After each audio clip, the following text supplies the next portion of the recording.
Hello good morning everyone, welcome to my YouTube channel. म आज चाहिँ शिवरात्रिको दिन मुलोको अचार बनाउन लगाइरहेको छु। अब मुलो काट्ने उसमा चाहिँ अब भरे बनाएर देखाउनेछु। सबैले हेरिदिनु होला। मेरो मुलो चाहिँ सयको 3 किलो हुने चाहिँ 3.5 किलो लिएर आएँ। अब म मुलो काट्नतिर लाग्छु। मेरो बाबुले के खाएको? एप्पल? त्यति हेर्दा एप्पल खाएको। मम्मी चाहिँ यहाँ काम गर्दैछ है बाबु। मैले चाहिँ मुलालाई काटेर एउटा लेभलको काटेर बराबर हुने गरेर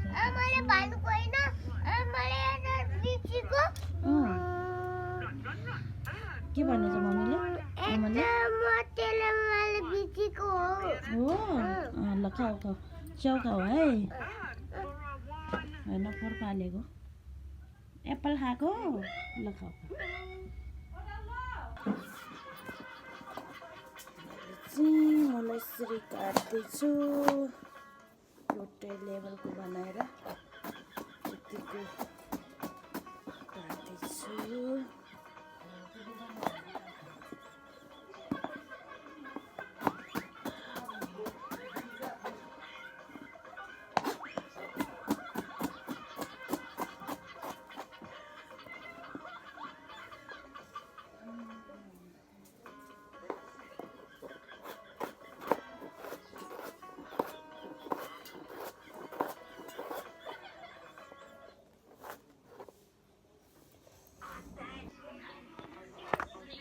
मैले चाहिँ मुलो काटेर भ्याएँ। अब चाहिँ यसलाई सुकाउनु पर्ने हुन्छ।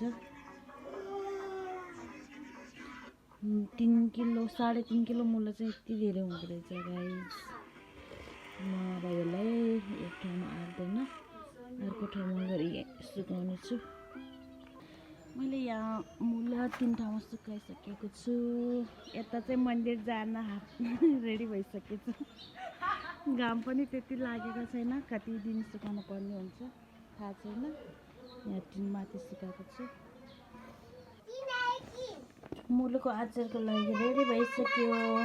एक दिनमा सुकाए नि हुन्थ्यो, तर हिजो घाम नलागेको कारणले मैले आज पनि सुकाएको। आज अलि बढी नै सुके जस्तो भएको छु। त्यही पनि ठिकै हुन्छ होला। अब बनाउनुतिर लाग्छु, हेरिदिनु होला।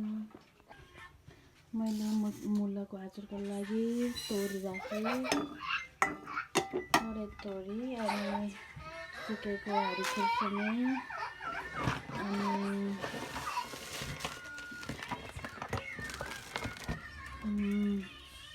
के अरे धनिया र जिराको मसला थोरै भुटेँ।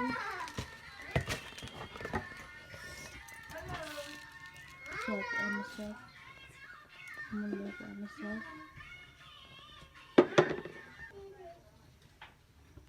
मैले मुलोको अचारको लागि मसला तयार गर्न थोरै तोरी राखेँ अनि जिरा धनियाको मसला राखेँ अनि सुकेको खुर्सानी राखेँ। मेरो आफ्नो अनुसार गरे पनि हुन्छ। अनि थोरै पिरो हालेर मसला तयार गर्दैछु। अब यसलाई एकछिन 2-3 मिनट भुटेर मिक्सरमा पिनिदिन्छु।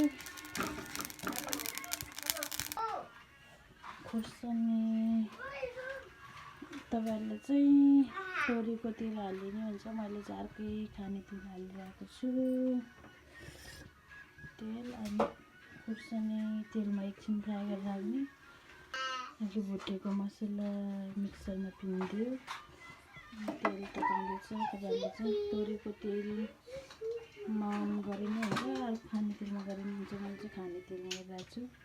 अनि खुर्सानी र लसुन चाहिँ एकछिन तेलमा फ्राई गरेर हाल्छु। यो चाहिँ मुलोमा हाल्नु खुर्सानी र लसुन अनि स्वाद अनुसार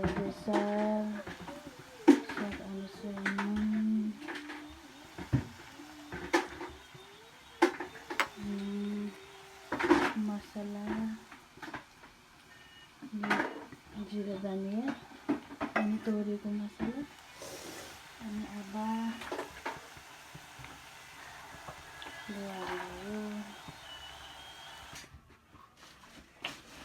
मसला खुर्सानी सबै रेडी भइसक्यो। अब म चाहिँ हातमा लसुन प्लस लिपेर मोल्दैछु।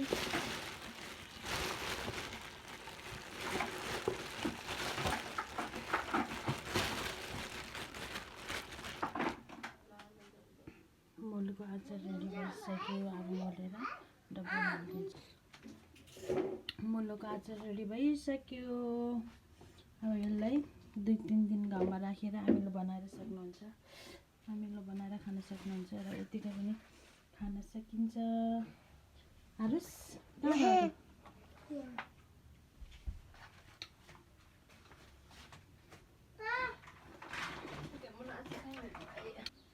अस्ति बनाएको मुलोको अचार गाइस मैले खाइसकेँ। यस्तो मिठो पिरो टक्क मेरो अचार, मैले बनाएको अचार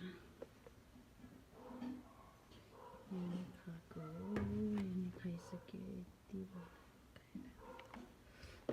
नसुके त अलि ठिक हुन्थ्यो अरे, अलि बडी नै सुकेर थोरै भइसक्यो रहेछ। मुलोको अचार मैले बनाएको मुलोको अचार यस्तो मिठो भएको छ गाइस। हजुरहरूले पनि यसरी बनाएर खान सक्नुहुन्छ।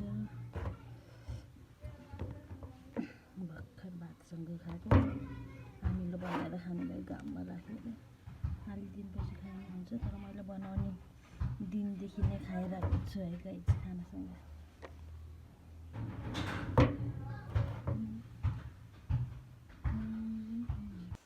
By guys, like share subscribe गरिदिनु होला मेरो युट्युब च्यानललाई। अब अर्को भिडियोमा भेटौँ ल।